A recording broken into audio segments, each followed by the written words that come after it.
দর্শক বাগেরহাটে রয়েছেন সহকর্মী শামসুর রহমান, সরাসরি যোগ দিচ্ছেন তিনি।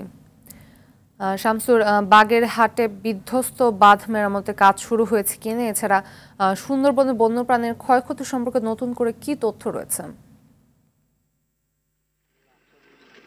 ফাতিমা, আপনি যেমনটি বলছিলেন ঘূর্ণিঝড় রিমানের প্রভাবে ক্ষতি কাটিয়ে ওঠার জন্য কিন্তু বাগেরহাটের লোকজন কিন্তু কাজ করে যাচ্ছে। বিশেষ করে যে পানি উন্নয়ন বোর্ডের তারা কিন্তু যে তাদের যে ক্ষয়ক্ষতি হয়েছিল, যেসব বাঁধ ভেঙে গেছিল, ভেঙে যেখান থেকে পানি ঢুকেছে সেই বাঁধ কিন্তু মেরামতের কাজ পুরোদমে চালিয়ে যাচ্ছেন বলে পানি উন্নয়ন বোর্ডের নির্বাহী প্রকৌশলী আমাদের জানিয়েছেন।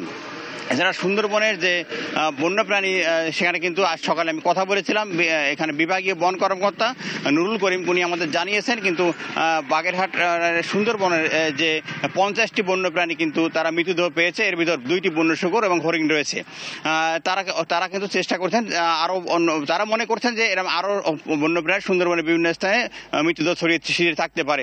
আমি আরও জানিয়ে রাখি, বাগেরহাটে যে বিদ্যুৎ বিভাগ আমাদের আজ সকালে জানিয়েছেন তাদের কিন্তু এখনো প্রায় 52,000 গ্রাহক বিদ্যুৎ বিচ্ছিন্ন রয়েছে। তারা কিন্তু চেষ্টা করছেন সর্বোচ্চ 2-3 দিনের ভিতর এই এলাকায় বিদ্যুৎ পৌঁছানোর চেষ্টা করছেন বলে আমাদের জানিয়েছেন।